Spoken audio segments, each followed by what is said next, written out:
to today's Monash Tech Talks. Today's talk is about quantum safe cybersecurity, tackling the super hacker. And today we have four of the world's really world-leading researchers and practitioners in cybersecurity, and in particular in the post-quantum cybersecure world. I'm Vanessa Teague. I'm going to be chairing the session, posing the questions, and inviting you to listen to today's experts. So I'm going to begin by acknowledging the traditional custodians of the land on which most of you are probably watching from and on which Monash is situated. So both my house of residence and Monash are on the unceded territories of the Wurundjeri and Bunurong peoples of the Kulin Nation, who are the traditional owners and custodians of the land. So we pay our respects to their elders, past, present, and emerging. And if you're meeting from somewhere else, then obviously we acknowledge the traditional custodians of that land as well, and welcome any Aboriginal or Torres Strait Islander people participating in this celebration. So it's my great pleasure to introduce our four panelists today, who represent a diversity of expertise across the absolute leading edge of quantum computing and post-quantum cryptography. Ron Steinfeld is an associate professor in the Faculty of IT at Monash. He researches post-quantum secure cryptographic primitives and protocols, including cryptographic hash functions, public key encryption, digital signatures, sign encryption, and a whole lot of other things. Kristen Lauter is the West Coast Director of Research Science for Facebook AI Research. She spent 22 years at Microsoft Research, leading the cryptography and privacy research, and co-founded the homomorphicencryption.org community. She was president of the Association for Women in Math from 2015 to 2017, and her current focus is private AI and homomorphic encryption. Welcome, Kristen. So Kristen joins us from the West Coast of the USA. Julian Fay is based here in Melbourne. He's the Chief Technology Officer of Sanitas and also a co-founder of the organisation's leading high assurance encryption technology, which is used to protect government, defence and commercial enterprise networks and transmitted data in more than 35 countries. Finally, Karvan Modi is an Associate Professor in the Faculty of Science, also at Monash. He works in the intersection of quantum information theory, quantum stochastic processes, and is leading the effort to characterise complex noise in commercial-grade quantum computers. Okay, so welcome everybody. The way this is going to work is I'm going to pose questions to the panelists. They're going to answer, and while they answer, you get to list more questions in the Q&A, which we'll get around to asking them as we go. And we're going to begin by asking Karvan, can you tell us please what is a quantum computer? Thanks, Vanessa. So I start with the easy questions, it looks like. All right, so computing is number crunching in a logical fashion, right? So just adding and subtracting numbers in a logical fashion. And early electronic computers, people who developed these computers were interested in both logical problems, but they were also interested in physics, and primarily because many of them were physicists. And very quickly, they realized that when you try to solve a quantum problem on these early devices, it was very hard. And the reason for that is has to do with the way quantum superposition works and how you have to account for many coefficients of a quantum wave functions all at once. And so even solving a system of, say, 100 atoms is impossible. Not only back then in the 1940s and 50s, but even today, it's really an impossible without further assumptions. Now, you might think that, okay, so this is for fundamental physics, but that's true, but that's not the full situation. These problems are hugely important for chemistry, material science, to design new drugs, to design new screens, the screens that you're watching this tech talk on. And so then folks started to think that what if we take one quantum system that is more controllable and use that to mimic another quantum system that we'd like to know something about. And this is called a quantum simulator. And this is sort of a primitive notion of a quantum computer, or an analog quantum computer, if you will. And as these ideas were being developed in the 80s, people incorporate them with the theory of computation. So what are the basic logical steps that you have to implement in a controllable quantum system in order to mimic another quantum system. And it turns out that those steps then encompass all of classical computing in a very abstract sense. So then people knew that quantum computing at least can do as much as a classical computer, the computer that you're watching this on, but it can probably do more because it can simulate real quantum systems and in a way that classical computers cannot. And then in the mid-90s, Peter Shor came up with his famous algorithm that factorizes numbers.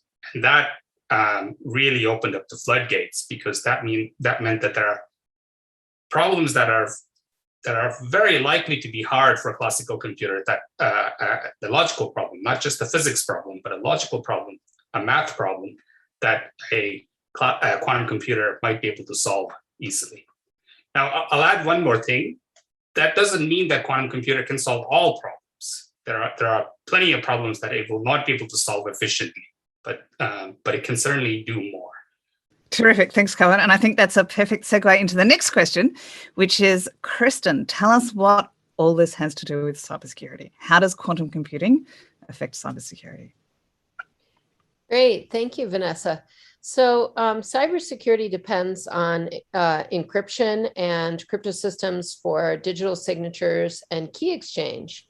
And the security of these systems depends on hard problems in mathematics, such as factoring large integers or the discrete logarithm problem.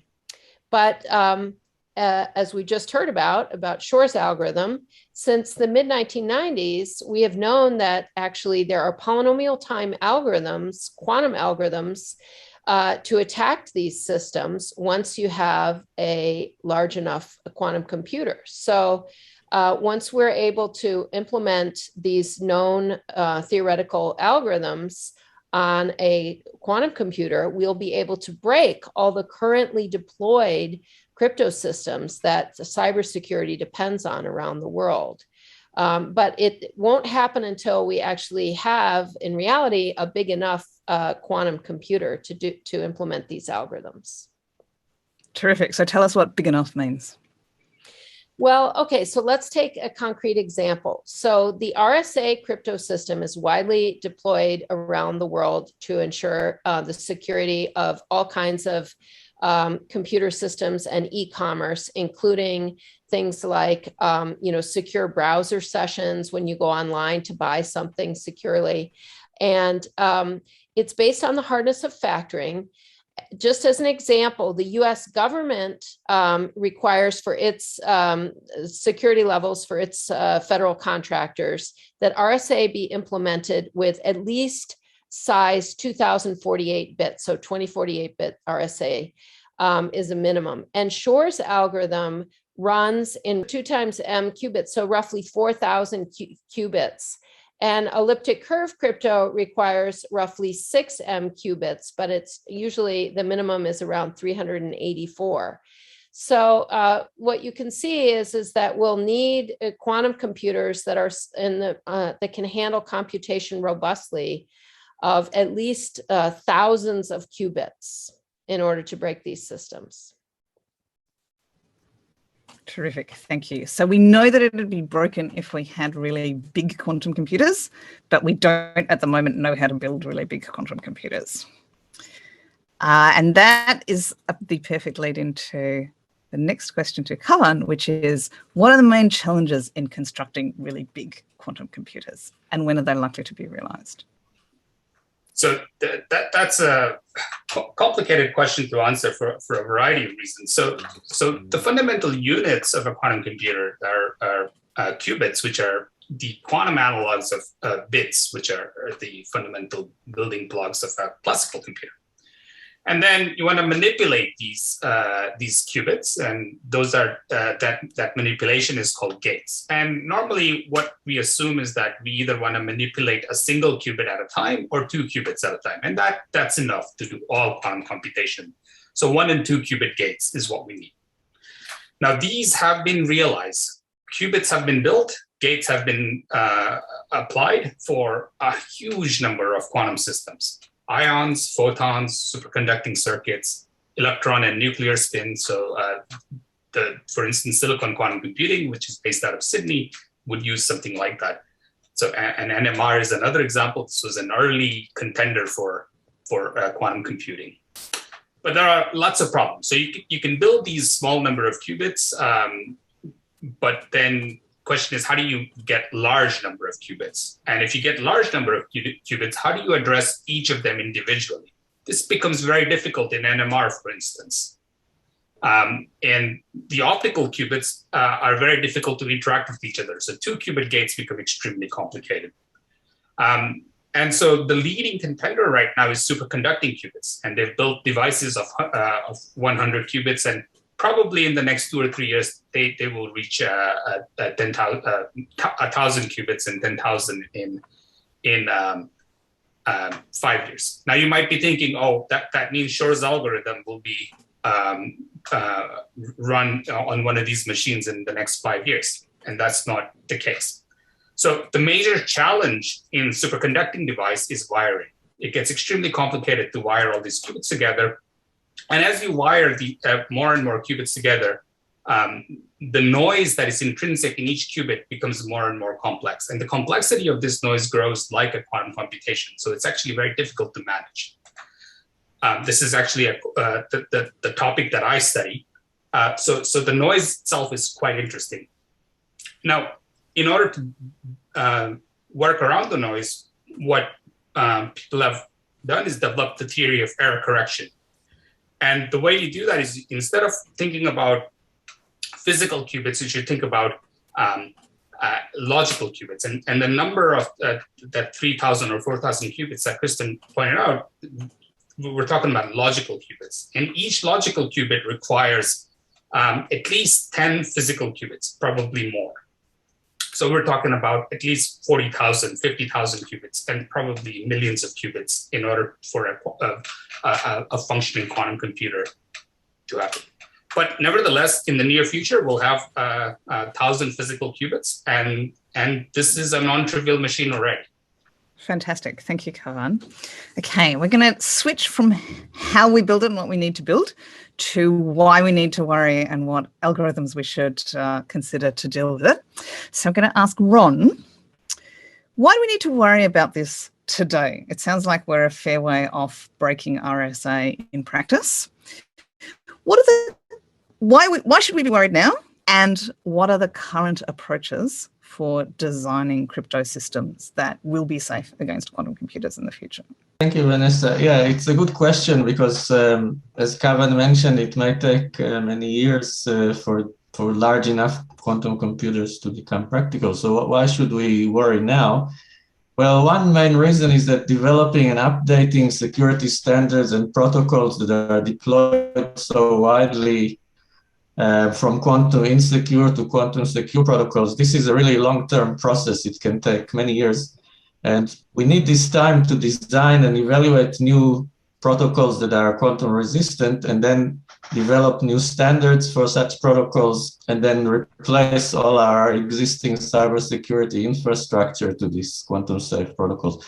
So that's why organizations like the US National Institute of Standards and Technology, or NIST, they've started already several years ago a standardization process called the Post-Quantum Cryptography or PQC project, where they evaluate together with the cryptographic research community about 70 algorithms for quantum resistant encryption and authentication, and they've gradually narrowed them down over the last few years to a list of a few finalist algorithms from which the actual standard algorithms will be selected over the next 2 years or so.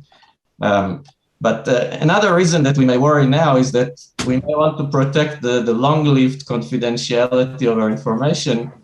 And an attacker can just collect today some ciphertext that encrypt today's sensitive information, like your date of birth or medical information, and just store them in a safe place. And then maybe in 20 years, they can then decrypt this information. And so to reduce this threat, once quantum computers become practical. So to reduce this threat, we should switch as soon as possible to using these quantum safe systems. So let me talk a bit more about the approaches that can be used to design quantum resistant cryptography. It's a kind of delicate balance because on the one hand, we need enough mathematical structure to support the functionality of this public key encryption. But on the other hand, it shouldn't be too much so that it becomes insecure against these algorithms like Shor's quantum algorithm. So cryptographers have identified several new kinds of mathematical structures for this. And the first is known as codes or lattice-based systems. And this approach is kind of inspired by the error correction codes that are commonly used in communication systems, for example, to keep our mobile phone calls free of noise. But it turns out that if you choose kind of random error correction codes or closely related lattices, as we call them, in a high enough dimensional space, it's very time consuming to error decode these things, even on a quantum computer, unless you know some secret kind of trapdoor information. So the idea here is to encrypt a message by encoding with such an error correcting code and then add some small error or noise. And this is kind of maybe arguably the most successful approach so far to quantum safe crypto. And maybe 6 out of the 7 finalists of that PQC process are using this approach. And there are many variants of this approach with different kind of communication and computation performance trade-offs. There are also, besides codes and lattices, there are a few other approaches. One approach is using elliptic curve cryptography, a variant of it, which has been used for many years in the pre-quantum world. So although ECC is not in itself quantum safe, it has a lot of structure and some parts of this, which is known as isogeny-based cryptography, can be used to design also quantum-resistant crypto that, in fact, has quite low communication costs, but its drawbacks that it has higher computation costs by maybe an order of magnitude compared to those lattice or code systems. There are also a few other approaches. One is known as multivariate cryptography. It's based on the difficulty of solving systems of polynomial equations in many variables. And this one also can be used to produce quite short, for example, digital signature schemes. But it has other disadvantages in terms of size of parameters. And there are even other approaches that some of them are very old and use symmetric key cryptography, which is a nice thing because we can use kind of familiar tools like the AES block cipher. But the disadvantage of these techniques also is their relatively high communication costs. So to summarize, you can see there are several approaches we can use with different performance trade-offs. But the most promising for most applications today currently seems to be the code or lattice systems. Terrific. Thank you, Ron. Okay, so you've given us a smorgasbord of options. I'm going to ask Kristen. So you mentioned that we know that RSA is broken and factoring-based and discrete log-based things are broken under a quantum computer. What do we know about the quantum security of the current approaches, like the ones that Ron just mentioned, for quantum safe cryptography? The short answer is, what do we know? Not very much. So Ron mentioned the NIST competition. It's an ongoing 5-year competition being run by the US government agency, National Institute of Standards and Technology, but it's an international competition with international teams and scholars from around the world participating. And this competition is also not just to select the candidates, but also to encourage the community to attack these candidates. And the really hard thing about running such a competition is that when we throw out our systems such as RSA and elliptic curve crypto, that have been around for decades, which we've studied from the classical point of view and now also from the quantum point of view, and we start with new approaches, then we don't just have to ask ourselves, how safe are they against a quantum computer? We have to ask ourselves also, how safe are they against a classical computer? So in every case, we basically have two questions for each new system. And so Ron gave a nice overview of the candidates. So maybe I can just comment a little bit on each of these candidates that he's mentioned. So one thing, so you might ask, how is security evaluated from the point of view of, a mathematician or an attacker or a researcher? Well, typically these hard math problems have been around for a while, and mathematicians have a chance to try to implement attacks and even come up with new attacks. And as they're attacking these systems, we benchmark them and we keep track of, how long does it take this attack to succeed against this system? And then you can kind of plot over time, these attacks are getting better. Looks like this is about how secure they are. But then maybe a disruption comes along, like the advent of a quantum computer. So we can't necessarily plan for disruptions, but with the existing, compute infrastructure that we have, we can kind of plot how secure we think things are. So one thing that kind of as matters that you can kind of see from this explanation is how long has a system been around and how much has it been studied already? So one of the big advantages of the code-based cryptography that Ron mentioned is that it's been around for a long time. It's been around since the 1970s. So it was proposed initially by McLeish, and it's based on the hardness of decoding random linear codes, but also on the hardness of disguising codes with structure as random linear codes. So it's actually kind of two assumptions.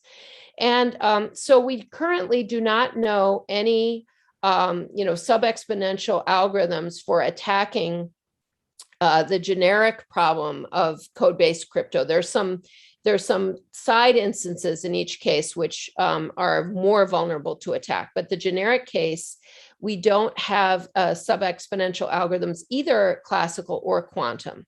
And it's been studied for a while, so we can have pretty good confidence there. The only downside of those systems is they're very, very large. So the key size and the ciphertext size is very large, but the compute time is low, which is what Ron was referring to. So the next thing he mentioned was the lattice-based crypto systems. And again, lattice-based, like the hardness of breaking the lattice crypto is based on the hardness of finding short vectors in very high dimensional lattices. It's also related to the hard problem of code-based cryptography, which is that it's known to be related to what's called bounded distance decoding. And again, this problem has been around for decades. In the 1980s, people were already studying shortest vector problem. And today, the best algorithms for solving shortest vector problem are still exponential classical algorithms, and they're still based on the same blueprint from the 1980s. There are polynomial time algorithms, but they don't find the shortest vector, they find an approximate shortest vector. And again, we don't have quantum algorithms which are better than exponential for lattice-based systems. So Ron also mentioned the multivariate crypto, and that's had a lot of instantiations. There have been some breaks and some repairs, and so that one is still kind of alive. But I wanted to just mention the fourth one, which is very close to my heart, because I actually proposed supersingular isogeny-based cryptography in 2005 with my co-authors, Eyal Goren and Dennis Charles, at the NIST hash function competition in 2005. So we proposed a cryptographic hash function based on the hardness of navigating supersingular isogeny graphs. So this is currently considered an alternate candidate in the NIST competition in the third round. I think partly because it simply has not been around as long as the others, and it requires more study. So it has a lot of structure algebraically, but again, there are, for the generic supersingular case, there are no known quantum or classical sub-exponential algorithms. So I said we don't know very much, but I've told you essentially in a nutshell what we do know. So I hope that was a fair summary. Yeah, fantastic. Thank you, Kristen. I think this idea that we don't actually really know that anything's hard, but we know which things people have been looking at for a long time.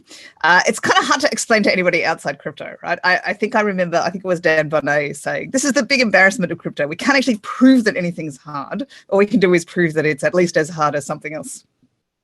So I kind of love this idea that there's this whole magnificent variety of potential new hard problems, but we don't actually know for sure which ones of them are really hard. I think that's what makes the post-quantum world would actually be really fun, even if it wasn't oriented around this important new practical question. Okay, cool. Now our next question is the practical question. Julian, can you tell us what are the main industrial challenges in deploying quantum-safe cryptography? Yeah, thanks, Vanessa. So look, at a high level, our challenge is basically to migrate from today's quantum vulnerable systems to tomorrow's, hopefully, quantum safe systems. There are lots of practical and logistic challenges with that I think. If you just start framing it within a sort of traditional risk management framework, there's a lot of uncertainty around the quantum threat.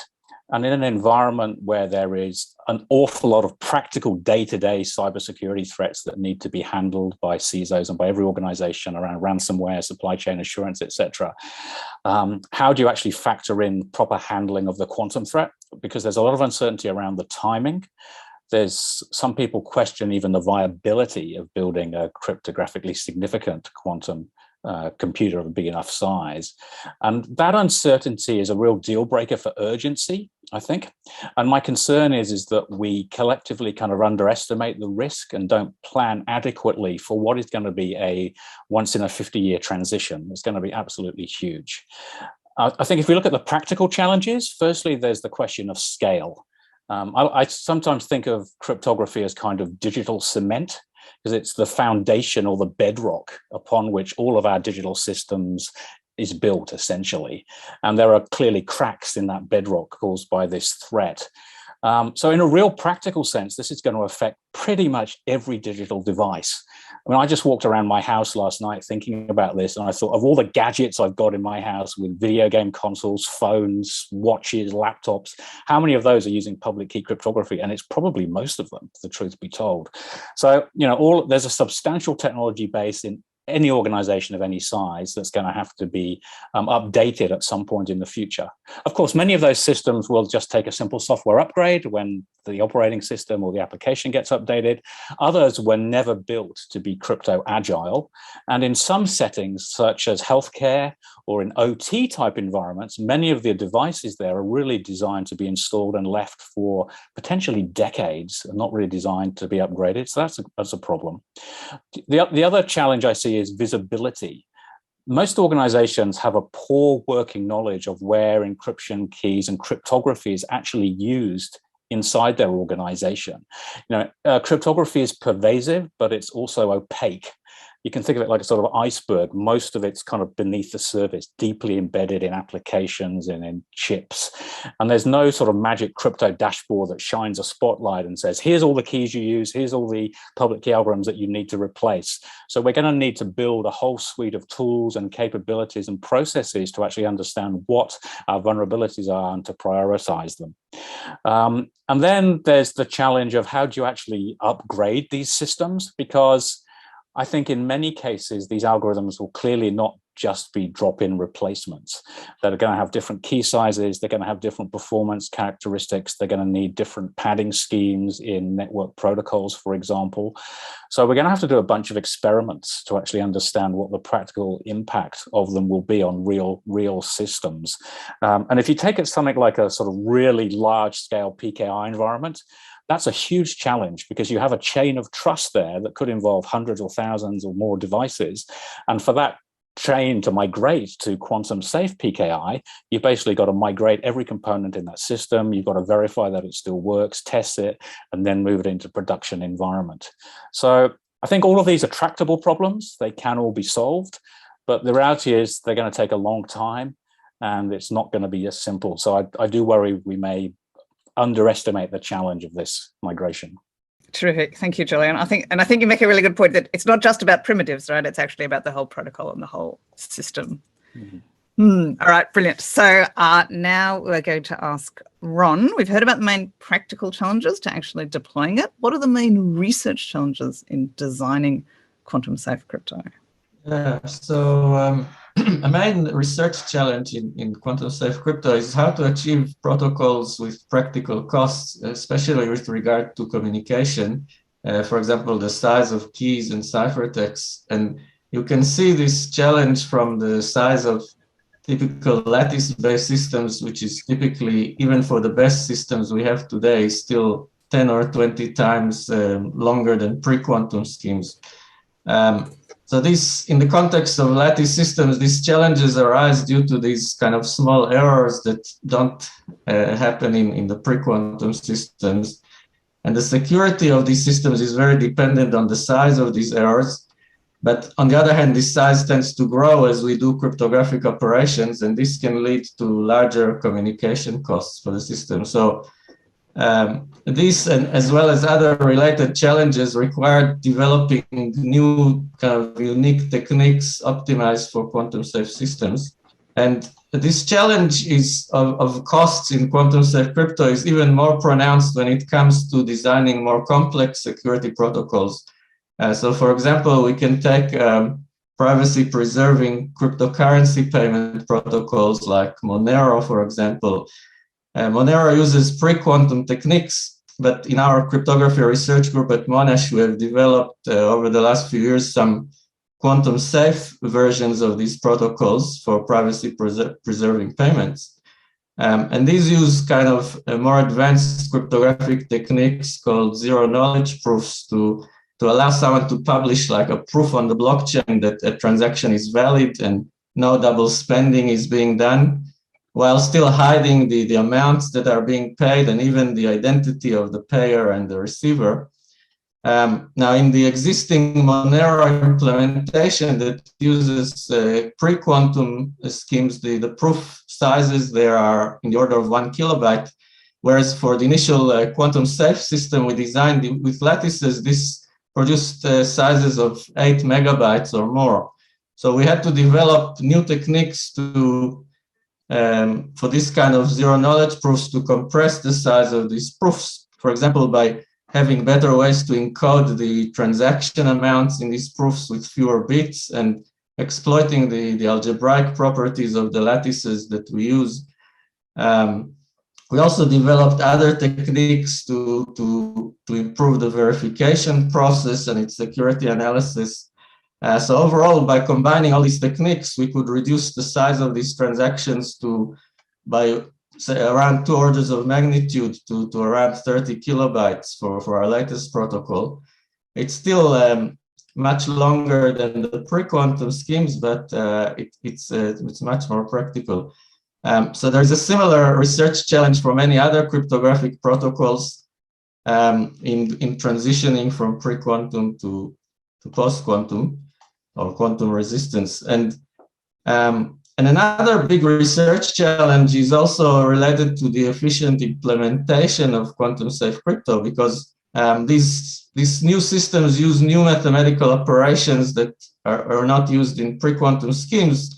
And this requires new optimized algorithms that minimize, time and memory costs in software and hardware implementations, and especially the issues of how to mitigate against side channel attacks. This is a kind of attack where an attacker can potentially infer some secret information from kind of side information, like timing the amount of time a decryption operation takes, or the electromagnetic radiation from a machine that performs the crypto operation. And so developing techniques to mitigate these side channel attacks and for quantum safe implementations with good performance is another, very big research challenge that we and other groups are working on. So you can see there are many challenges both on the design and the implementation side. you were talking about some very practical research questions around key sizes, implementation efficiency, and other things that actually have to be got right in order to make it work in practice. So again, I think that leads on very nicely to the next question to Julian, which is probably the hardest question in the panel so far.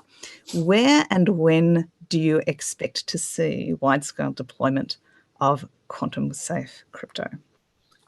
Yeah, that's the kind of million-dollar question, I guess. So as Ron and Kristin said, the NIST is really driving the timeline for this in terms of standardization. So they've been working on the development of PQC crypto since about 2016. They're down to 7 finalists for signatures and chems with some alternates. My understanding is that they're suggesting they'll have draft standards as soon as next year, 2022, with full standards being rolled out 2023 or 2024, subject to no major finds being discovered. Now, at the latest International Crypto Module Conference, a speaker from the NSA got up and said that the NSA would be moving very quickly once these were standardized for US national security purposes. So perhaps there's a message there. They said they're moving quickly because they're worried.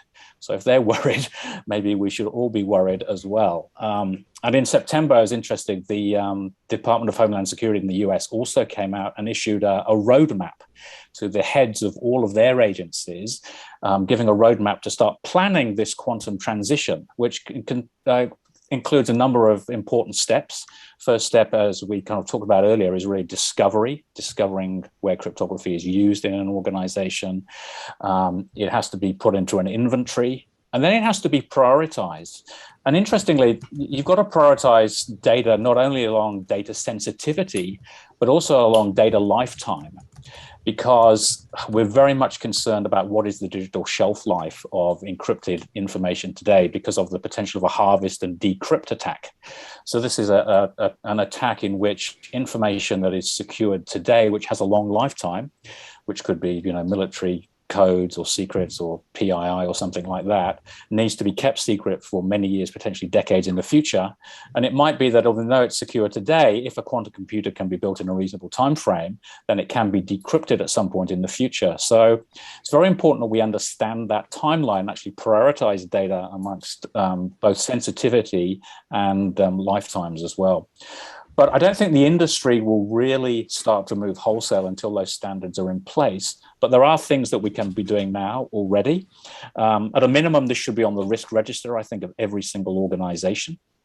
And because the transition is going to take so long, I really think we should be planning in really pretty much starting immediately to do benchmarking, testing, experimenting with some of these new algorithms in development environments. There are open source libraries available, one called LibOQS. There are commercial libraries available.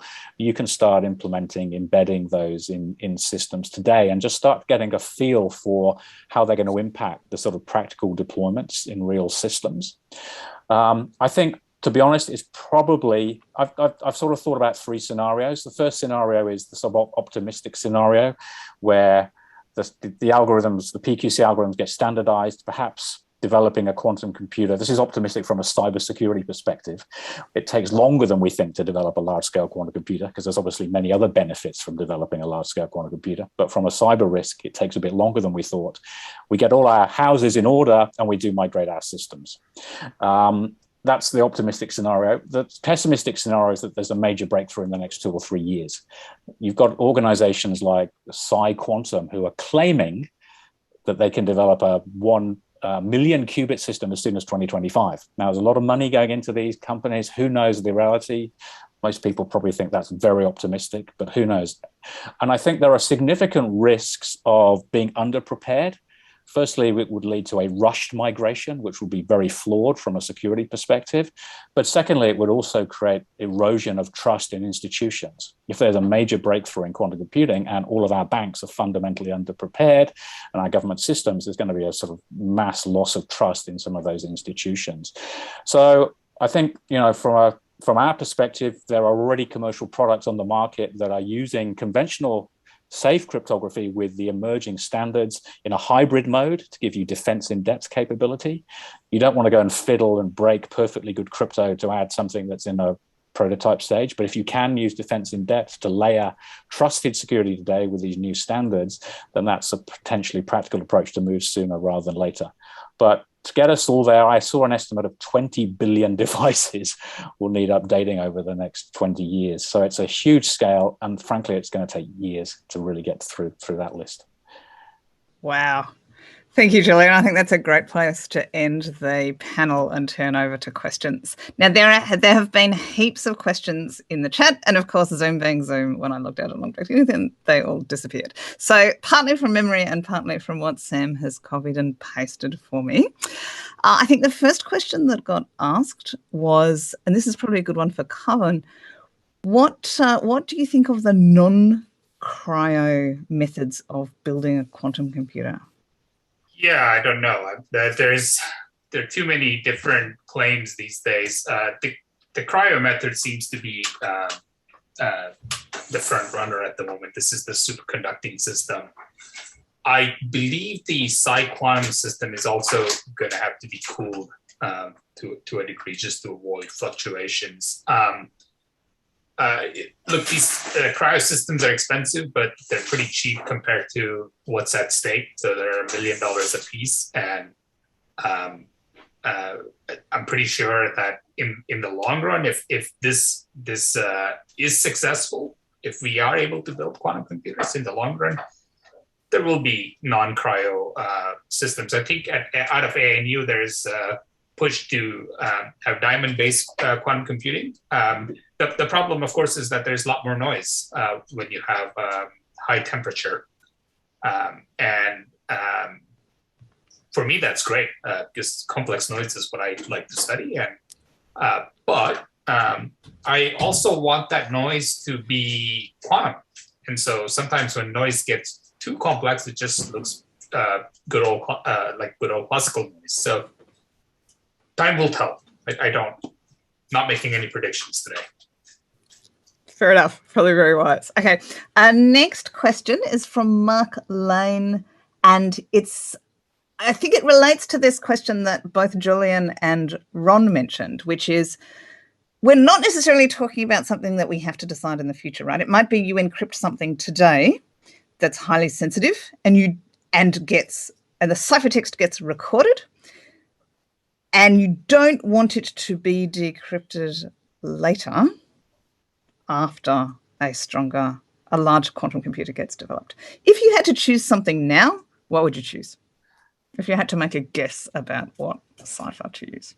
Yeah, so I can speak, Ron, and I'm sure you'll have an opinion as well. So what we've done, I can speak a little bit about how we've approached it in our company. So we've added a capability in our latest network encryption appliances to basically, as I said, combine classical RSA or elliptic curve authentication and key establishment across a network with an additional layer using the NIST PQC candidates. So I think we've actually given our customers the choice of basically selecting from all of the different candidate algorithms that are currently in play. I think we recommend Falcon and Sabre, I think, as our just sort of go-to default choices.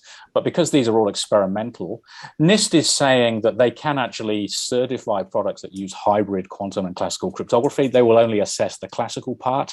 So you can still actually have a product that is fully FIPS certified, meets government requirements around the world, but is also have this additional layer of quantum security. So we're basically we load two certificates into our encryptor. You do a traditional authentication, exchanging certificates. You do an additional authentication using a quantum signature-based certificate, and then we do a KEM, a key establishment mechanism, using a quantum algorithm in addition to ECC or RSA key establishment. So that's what we're doing.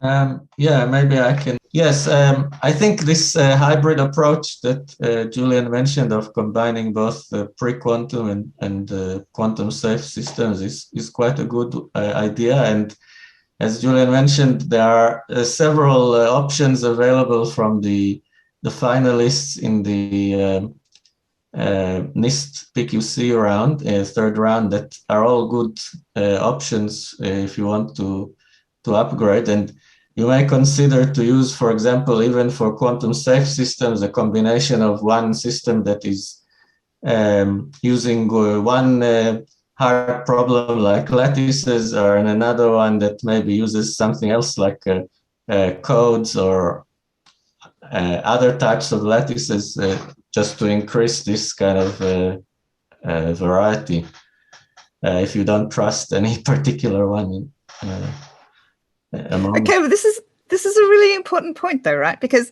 it's easy to design a system that is as secure as its weakest part, right? So how can you talk a little bit more about how you design a system that perhaps relies on multiple assumptions in such a way that it is secure if any of them are secure? Yeah, sure. So, I mean, in principle, this, can be done using straightforward approaches. For example, you can encrypt twice, once with one system and then again with a second system. So to break this, you will have to break both of those, right? And a similar thing can be done for authentication. If you authenticate, if you sign with one signature scheme, you can sign with another one, and then you need to forge both. So this can be done. It takes some cost, extra cost, but if you are really, uncertain about the security of these things, then I think that may be not a bad compromise to make. Terrific. Thank you. Okay, thanks, Ron. Now, I think the next question came from Amin Sakazad, and I think this is a really good question for Kristen. I can't see the question anymore, but I think the question was roughly, when do you expect to see companies like Google and Facebook actually running big quantum computers for their usual business? Oh, okay. Yeah, I don't think I'm a good person to answer that for several reasons. So I definitely cannot speak on behalf of either my current or my former employer in terms of both Facebook and Microsoft. But just speaking as a private citizen, I can say that not only are quantum computers going to be very expensive, to build and run, they are the commercial applicability right now is, from my view, a bit limited. So of course I focus on the cryptographic applications, which are essentially negative, like breaking somebody's crypto systems or, essentially, emulating a hacker or illegal activity. And that's not something that, Fortune 500 companies, plan on doing. However, I know there are some, more constructive approaches that, computational problems that can be solved with quantum computers, including things in the kind of, chemical realm that I honestly don't know very much about.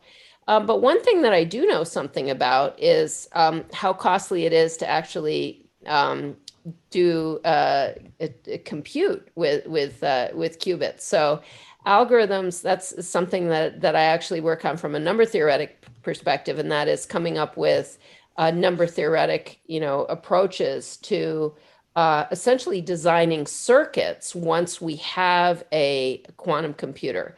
So assuming that there exists a quantum computer that can handle logical qubits with certain architecture, for example, like nearest neighbor architecture, whatever, we have these algorithms for computing.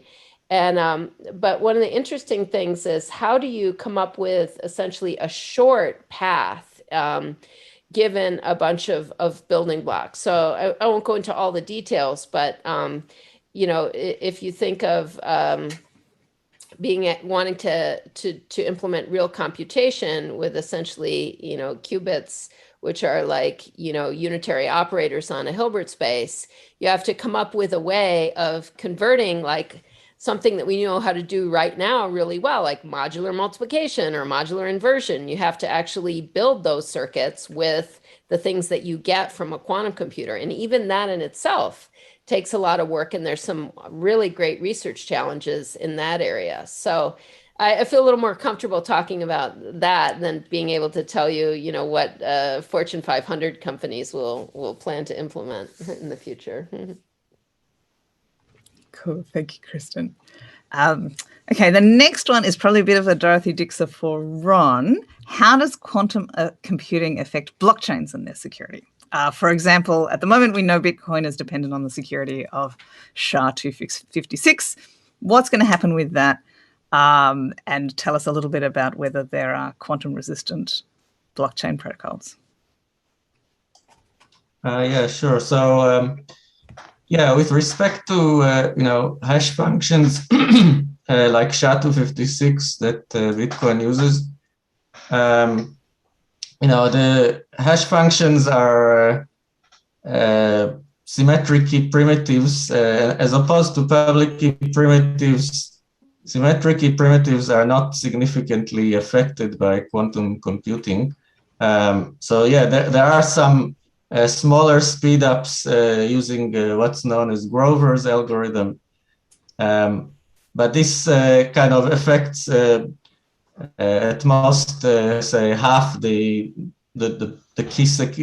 key bit length security. So with a 256-bit algorithm, it's not going to make a huge impact probably on security. But the other major problem with Bitcoin is that it uses currently a quantum insecure signature scheme, which is the ECDSA scheme. So this is based on elliptic curve cryptography. And as I mentioned, the elliptic curve crypto is insecure against quantum attacks. So by the Shor algorithm. So Bitcoin as it stands is not quantum secure, and it would need to update its signatures to one of these quantum safe signatures, for example, from the PQC process. But the other problem with blockchains is that many of them use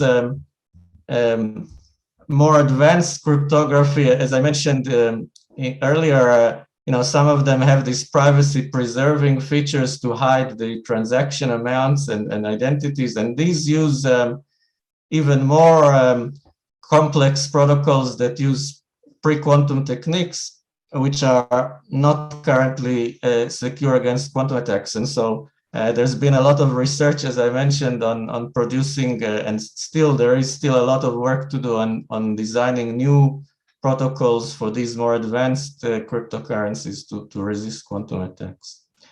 So yeah, there is a lot to do in that area of blockchain quantum resistance. Terrific. Thank you. All right, more questions.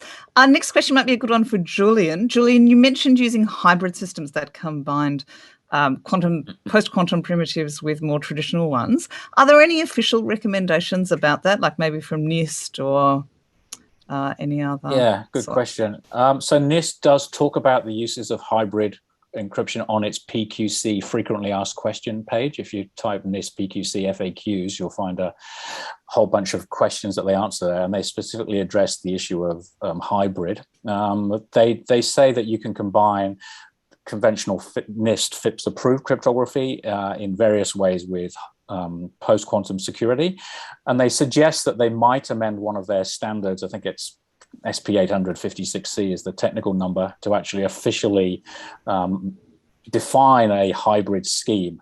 But they're pretty generous and vague in their definition of what hybrid encryption means, and they suggest that they are happy to assess products that combine hybrid security with FIPS-approved cryptography, as long as it's done in a secure fashion.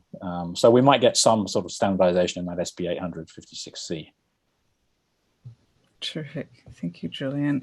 Probably last question to everyone. Should we be worried by state-sponsored quantum computer advancements that might be unknown to the rest of the world in relation to cybersecurity attacks? Look, we have history. The history of cryptography has shown us that often sovereign states have developed capabilities that have not been publicly known. That basically happened with public key cryptography out of the UK when GCHQ, or whatever they were called at the time, basically invented RSA before Ravish, Shamir, and Edelman made it public. So we know that there is a precedent for this kind of thing. And this is one of the big challenges around, I mean, Edward Snowden came out and showed the extent to which sort of global surveillance and eavesdropping is happening around the world. and you look at the extent of our interconnectedness, it is not impossible that a sovereign nation could make a significant breakthrough in quantum cryptography, keep it secret for many years, and execute that harvest and decrypt attack absolutely unknown to us. So I think, that is a possibility. So we do need to be best prepared and make sure we have appropriate mitigations in place once the standards allow. We can't afford to sort of rest on our laurels and take our time with this. I think overall a greater sense of urgency is probably needed in addressing this threat. Yep. Does anyone else want to say more along those lines?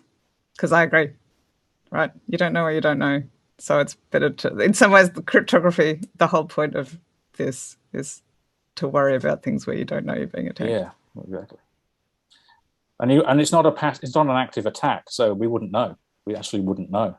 There's no signature necessarily that would show that this is actually happening, unlike many other cyber attacks. It's entirely passive. So, yes. I would just add that that's just a great case for why, in the last few decades, we've seen the cryptographic research community grow and become more and more robust, in the sense that you have researchers from industry, government, and academia. And I just think that's so great that we have researchers from all of these different sectors. And it would be unhealthy if we had researchers only from, one of those sectors. And so, we can all push forward. If we don't know everything that's being done, by certain governments secretly, we still have a heck of a lot of information that we share openly as a community. And I think that just shows the value of these open research communities around the world. Thanks, Kristen. Sounds like a concluding remark from a person who lives in a country with a First Amendment. And on that cheerful note, I would like to ask each of the panelists to say, give me 30 seconds, final words, tell me one prediction for the future or one really hard problem you want to solve. So as I've said before, I think the near-term machines that are really noisy and crappy by all measures, I predict they're going to be useful, and there's going to be some really interesting problems, mostly for physicists and chemists and condensed matter physicists of those interests that are going to be really interesting to solve. So great time to be a physicist. Awesome. Thank you, Carmen. Kristen? Well, I'll just say that my bias these days is towards, trying to attack these systems, and attacking, doing cryptanalysis is really hard. Most of the time you fail. Most of the time you spend a ton of energy and you don't break something.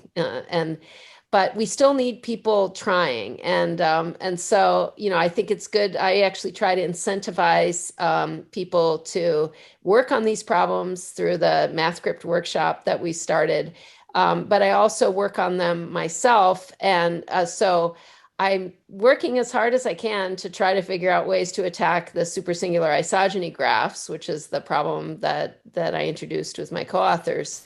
But my prediction, and the thing that I'm more confident of, is I feel that we will see breakthrough attacks on lattices. I don't think they're as hard as we think they are. And I knock my head against that concrete wall every single day. Awesome. That's a great prediction. I feel like that should be inscribed on a tablet somewhere, right? Stuck it all. Thank you. Okay, Ron? Prediction on problem? So, I'll give a hard problem. There is a technique in pre-quantum crypto that is called bilinear pairings, and it's a very powerful technique with numerous very interesting applications. But we don't know how to do this in the quantum safe world, so it would be very nice to have some solution to this problem. But I'm not going to bet either way whether it's possible or not. So, and Julian, prediction or hard problem? Well, I'm very excited about the potential for quantum computing. I mean, I think it's just an incredibly interesting, exciting area. Not that I'm qualified really to speak on how likely it is to happen, but I really hope we see some improvements in terms of its potential to develop new materials, new chemicals, new drugs, etc. I think that's really exciting. For me, the sort of practical hard problem, I guess, comes back to that transition challenge that I spoke about, which is at the moment, there's very little low maturity in the organizations that I speak to about kind of addressing the quantum threat. It's barely on the risk register for most organizations. And I think it is a hard challenge actually communicating. What I would say about quantum technology that I think is unique is that if you're a professional from a technology or a science background, with most emerging technologies, you have a pretty good intuition about what that technology can do and where its future might lie. Because with AI, with cloud development of cloud computing, I think quantum is unique in the sense that it's just so strange and weird that all of your sort of practical life experience, unless you're an expert in this area, doesn't really give you intuitions as to where quantum technology might develop and where it's lead. And that means I think there's a real risk that we don't understand it and we don't adequately prepare for it. So the hard problem I've got is trying to convince our customers and the industry as a whole to actually take this perhaps more seriously and more urgently than they do today. Excellent. All right. Thank you, everybody, especially to the panelists, but also to the audience and all the people who offered such good questions. And thanks to the tech team for supporting the technology of the whole thing. Thanks, everybody. Thank you.